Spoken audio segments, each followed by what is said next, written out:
Bien, hace mucho tiempo que no estoy por acá, antes de la pandemia. Y gracias por la invitación, pero por sobre todo, una tremenda responsabilidad de compartir la palabra. Eh, Siento un peso tremendo, habiendo hermanos de diferentes partes. Eh, yo primero les doy los saludos de los hermanos ahí en Villa Alemana, la asamblea pequeña, somos 16 hermanos,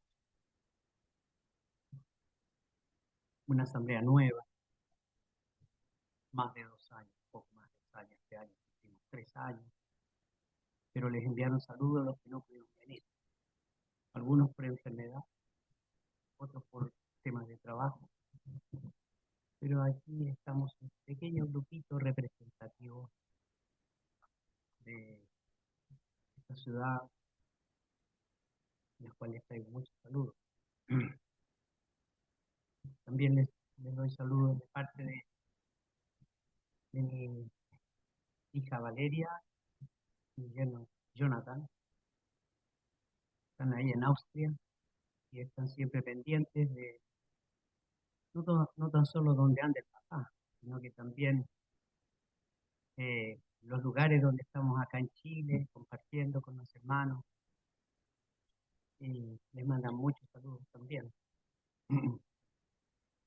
Yo quisiera en esta oportunidad compartir algo que tiene que ver con la persona de nuestro Señor Jesús. Voy a comenzar eh, mi mensaje en un pasaje que aparece en Juan capítulo 13, y espero que lo que vamos a conversar, a reflexionar, les sirva a ustedes como ya me ha servido a mí. Es muy probable que haya muchas cosas que no son nada novedosas y no me interesa decir cosas novedosas. Lo que me interesa es que reflexionemos de aquellas cosas que están escritas y que ya hace tanto tiempo eh, deberíamos practicarlas o procurar hacerlas más vívidas en nuestras propias vidas. No quiero correr, voy a ir lentamente, no sé si alcance a abarcar todo lo que estaba pensando, pero confío en que avancemos algo. Juan capítulo 13, en el versículo 13, dice: vosotros me llamáis maestro y señor, y decís bien, porque lo soy. Pero si yo, el Señor y el Maestro, he lavado vuestros pies, vosotros también debéis lavaros los pies los unos a los otros. Este par de versículos solamente, que vienen a continuación de lo que el Señor ha hecho, el Señor ha actuado. El Señor ha lavado los pies de sus discípulos, uno por uno. No dejó ninguno a quien no le lavó los pies. Pero en el versículo 12 que no hemos leído, dice: después que hubo lavado los pies, tomó su manto y volvió a la mesa y le dijo: ¿sabéis lo que os he hecho? ¿Sabéis lo que os he hecho?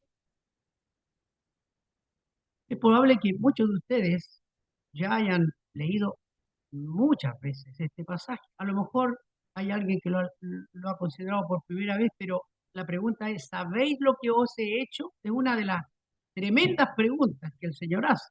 El maestro, el maestro utilizó el método de preguntar muchas veces. Y por eso que cuando nosotros procuramos enseñar, tenemos que imitar su ejemplo, hacer preguntas. ¿Sabéis lo que os he hecho? ¿Sabemos lo que ha significado el lavado de los pies de los discípulos? ¿Lo, lo, lo, lo hemos analizado realmente, personalmente?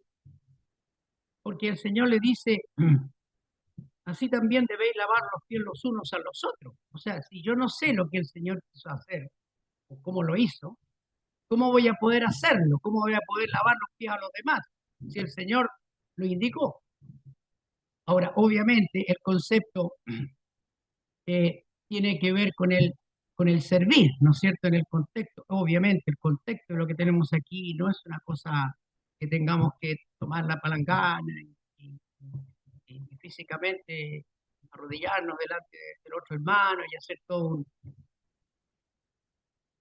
un espectáculo como que lo han hecho la religión, lamentablemente.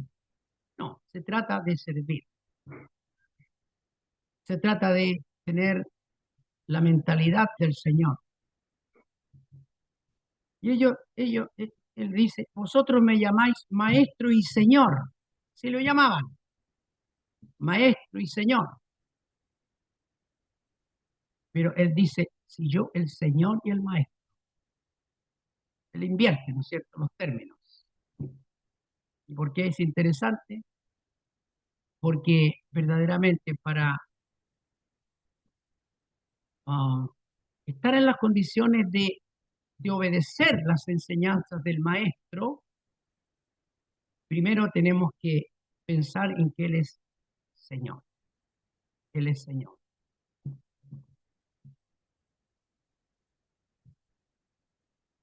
¿Qué significa que Él es Señor? Significa que Él es el dueño, el amo, el que tiene derechos sobre nuestra vida.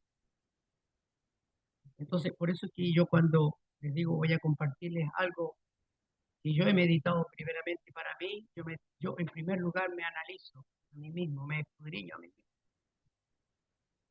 Cuando el apóstol Pablo escribe a los romanos y les dice, ninguno de vosotros vive para sí y ninguno muere para sí. Pues si vivimos, para el Señor vivimos. Y si morimos, para el Señor morimos. Así pues, sea que vivamos o que muramos, del Señor somos. Porque Cristo para esto murió y resucitó y volvió a vivir. Y resucitó y volvió a vivir para ser Señor así de los muertos como de los que viven.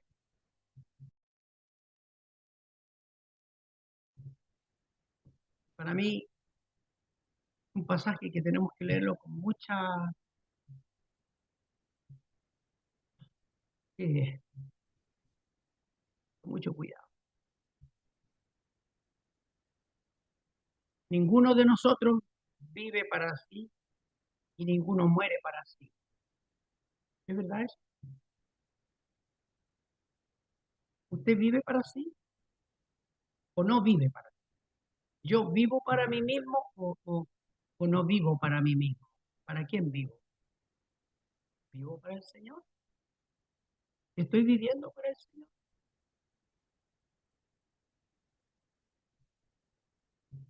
Así que, sea que vivamos o que muramos, del Señor somos. Sí, y somos del Señor, entonces ¿para quién vamos a vivir? Ya vamos a ir viendo algunas cositas que tenemos que analizarnos, cada uno de nosotros. Ahora, como le digo, yo en primer lugar lo pienso para ti. Por eso te lo comparto, porque es una meditación, una reflexión. ¿No? Porque depende para quién vivamos, es la vida que vamos a tener. Depende para quién vivamos, es el tiempo que vamos a ocupar. Depende para quién vivamos, es en lo que vamos a gastar nuestro dinero. Depende para quién vivamos, de lo que vamos a ocupar nuestro cuerpo, nuestras energías. Depende para quién vivamos. Yo sé que no estoy diciendo nada nuevo, pero quiero compartirles esta reflexión en estos tiempos que estamos viviendo. Ninguno de nosotros vive para sí y ninguno muere para sí. ¿Es verdad?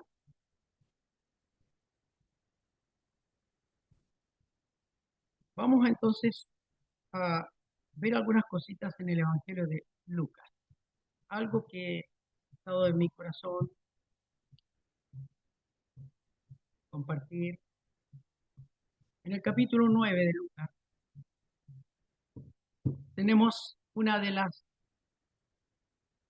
si no me equivoco, 97 veces en que aparece la expresión Señor en este Evangelio. Evangelio, el Evangelio de Lucas, es el que nos describe a Jesús como el hombre perfecto, ¿no? Como el Hijo del Hombre. Pero aquí tenemos menciones que hacen relación con él como el Señor. Y para esto murió y resucitó y volvió a vivir para ser Señor. Entonces aquí tenemos, voy a leer aquí en el capítulo 9 de Lucas, versículo 51, dice que cuando se cumplió el tiempo en que él había de ser recibido arriba, afirmó su rostro para ir a Jerusalén y envió mensajeros delante de él y entraron en una aldea de los samaritanos para hacerle preparativos, mas no le recibieron, porque su aspecto era como de ir a Jerusalén. Viendo esto sus discípulos, Jacobo y Juan, dijeron, Señor, ¿quieres que mandemos que descienda fuego del cielo, como hizo Elías y los consuma? Entonces volviéndose él los reprendió diciendo, vosotros no sabéis de qué espíritu sois, porque el Hijo del Hombre no ha venido para perder las almas de los hombres, sino para salvarlas. Y se fueron a otra aldea. Hasta ahí, eh, este, esta parte. Voy a seguir leyendo porque a continuación vamos a ver un par de cosas que están aquí también, para no volver a leerlas. Dice, versículo 57. Yendo ellos, le dijo en el camino, Señor, te seguiré donde quiera que vaya. Y le dijo Jesús, las zorras tienen guaridas y las aves de los cielos tienen nidos, mas el Hijo del Hombre no tiene dónde recostar su cabeza. Y le dijo a otro, sígueme. Él le dijo, Señor, déjame que primero vaya y entierre a mi padre. Jesús le dijo, deja que los muertos entierren a sus muertos, y tú ve y anuncia el reino de Dios. Entonces también dijo otro, te seguiré, Señor, pero déjame que me despida primero de los que están en mi casa. Y Jesús le dijo, ninguno que poniendo su mano en el arado mira hacia atrás es apto para el reino de Dios. Por ahí, hasta por ahí la lectura, después vamos a ver algún otro pasaje. Y realmente les digo, no sé si qué tanto vamos a alcanzar a ver, porque lo que está en mi corazón es compartir en qué consiste esto de decir Señor, o de pensar que Él es el Señor, el dueño, el que tiene derecho sobre mi propia vida, ¿no? Y lo primero que quisiera compartir dice relación con las ofensas. Fíjese que aquí tenemos una situación en que estos dos discípulos, Jacobo y Juan, le preguntan a Jesús, Señor, ¿quieres que descienda fuego del cielo como hizo Elías y los consuma? Quiero que pensemos un poquito respecto de esto. Después, en el versículo 57, está asociado el señorío del Señor con las prioridades. ¿Mm? Esta persona que le dice, te seguiré donde quiera que vaya. Prioridad. Tercero, versículo 61. Señor, pero déjame que me despida primero de los que están en mi casa. El señorío del Señor en relación a nuestros afectos.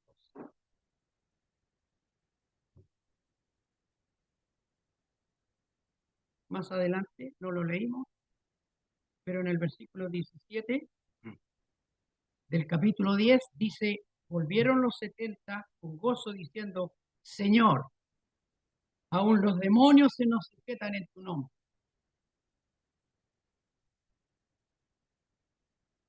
Y el tema es, en relación con eso, el regocijo. ¿En qué se goza uno realmente? Porque obviamente el Señor, ¿ah?, les dice, regocijados de que vuestros nombres están escritos en los cielos. ¿En qué nos regocijamos? ¿Qué relación tiene esto con el señorío del Señor en mi vida? ¿Mm? Y más adelante, aquí en el versículo 40, otro pasaje muy conocido cuando de 10:40, Marta se preocupaba con muchos quehaceres y acercándose dijo, Señor, ¿no te da cuidado que mi hermana me deje servir sola? Otra persona que se refiere a él como Señor. Y también con una pregunta, como la primera aquí que consideramos en el capítulo 9. Y eso tiene que ver con el señorío y la contemplación o la devoción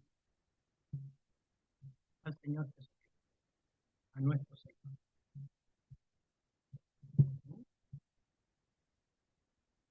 Entonces, vamos a ir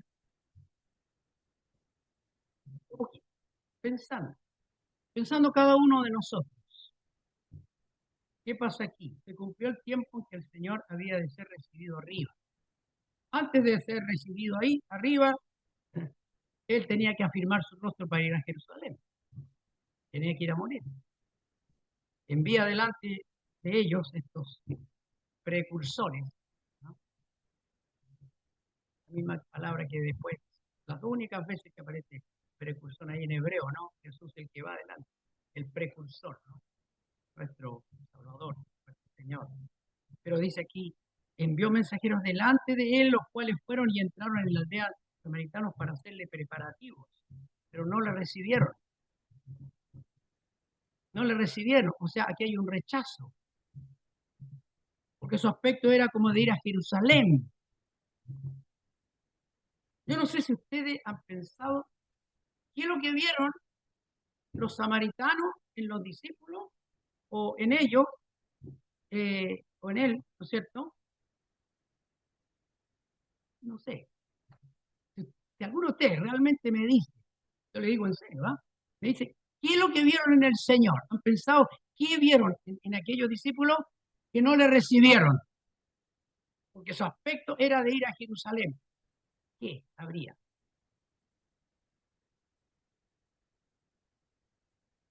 Los discípulos Jacob y Juan dijeron, Señor, ¿quieres que mandemos fuego al cielo? O sea, menos mal que hacen la pregunta, ¿cierto? Menos mal que hacen la pregunta.